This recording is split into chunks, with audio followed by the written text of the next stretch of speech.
This time on EV Experience Canada. I'm driving a full-size SUV and it's costing me the equivalent of less than 33 cents per liter for fuel. Watch this video to find out how. Now that I've had the 2022 Audi e-tron for a few weeks and I've driven it across most of Canada and back, I have the charging experience and costs that I can report back on for over 5,000 kilometers of driving in all types of conditions. For the purposes of comparing the EV energy efficiency and electricity costs for the cross-Canada trip to the equivalent cost in gas for an ICE vehicle, I'm using the average efficiency I experienced traveling from London, Ontario up through Michigan, then across the top of Lake Superior and through the prairies to arrive in the Columbia Valley just inside British Columbia. The trip west averaged to 27.1 kilowatt hours per 100 kilometers. Later in the trip, I was able to create significant improvements in the energy efficiency, but let's talk about that later. By comparison, and for the fuel efficiency of an ICE vehicle, I used an average of 10 liters of fuel per 100 kilometers, which is consistent with my experience in my most recent ICE vehicles. Remember, your efficiency may be very different than my experience, depending on the actual vehicle you drive and how you drive. With the charging experiences I've had on the most recent cross-Canada trip, I've been able to calculate average costs for the various charging networks, including Petro-Canada, Flow, Ivy, Electrify America, and Electrify Canada. However, I'm going to start with the cost of charging at home using my Level 2 charger and our local municipality's current rates from London Hydro. London Hydro rates as of August 2022 across the three time frames of on-peak, mid-peak, and off-peak are 22 cents, 15 cents, and 12 cents respectively, including the cost of electricity, delivery, and taxes, and less the current Ontario rebate. Then, using that cost and the fuel efficiency of 10 liters per 100 kilometers, I calculated the comparable cost per liter for fuel. My off-peak charging at home will cost me $3.25 to drive 100 kilometers at 27.1 kilowatt hours per 100 kilometers. Gas would have to be the equivalent of 32.5 cents per liter to be as cost-effective as the e-tron. During my trip heading to Western Canada, I had the opportunity to charge at some Level 3 chargers that advertised anywhere from 100 kilowatt to 350 kilowatt charging rates, including Petro-Canada, Electrify Canada, and Electrify America. The various costs of these chargers averaged between 24 cents and 56 cents per kilowatt hour.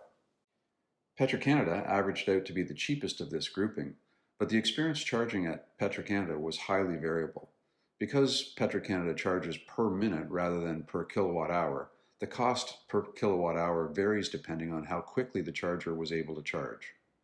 Although Petro-Canada has fast chargers that are capable of up to 350 kilowatt speeds, many on my trip were much slower, with some only performing at around 40 kilowatts.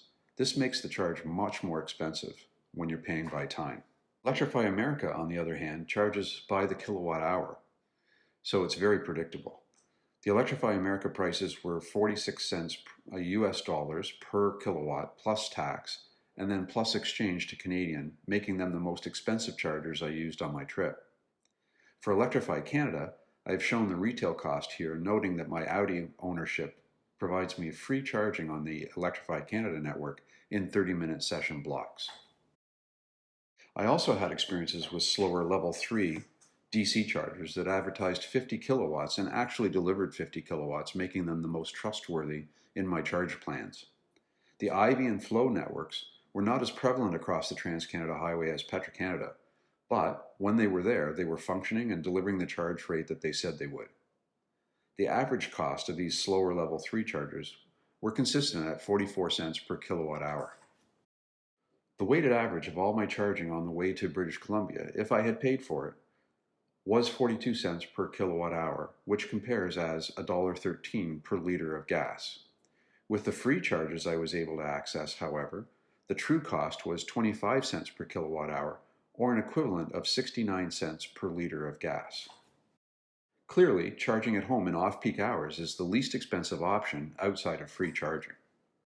Of the commercial chargers that I used on the trip west, Petro-Canada was the least expensive at 24 cents per kilowatt hour. With a 33 cent per minute cost, Petro-Canada was the most cost-effective, especially when their chargers delivered the advertised speed of charge. Electrify America, on the other hand, was the most expensive charging I faced on the trip.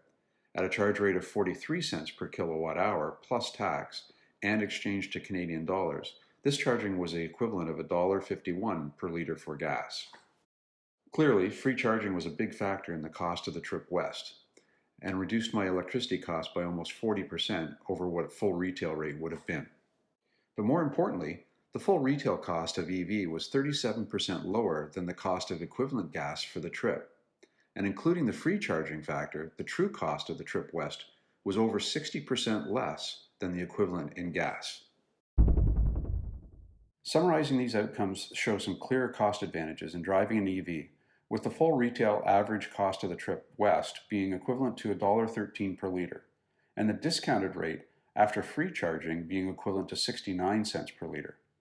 A full 61.9% savings over the national average of regular fuel at $1.78 per litre the week of August 1st.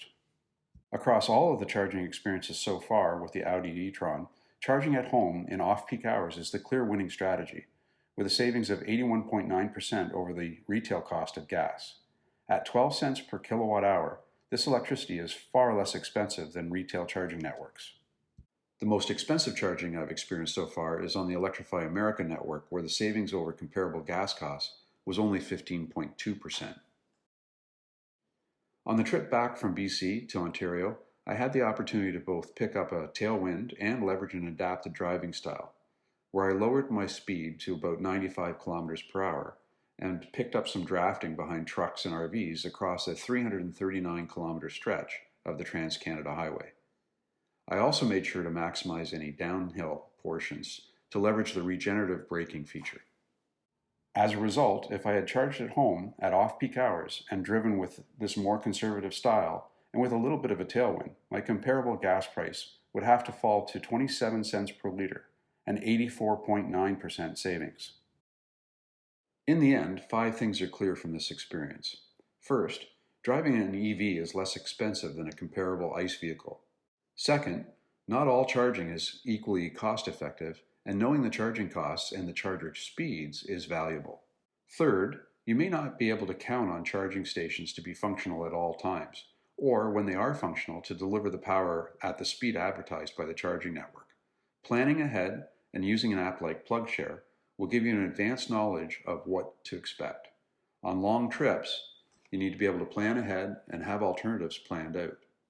A good friend of mine said it well. It's like flying a plane. You need a flight plan to ensure that you have a solid plan with alternatives.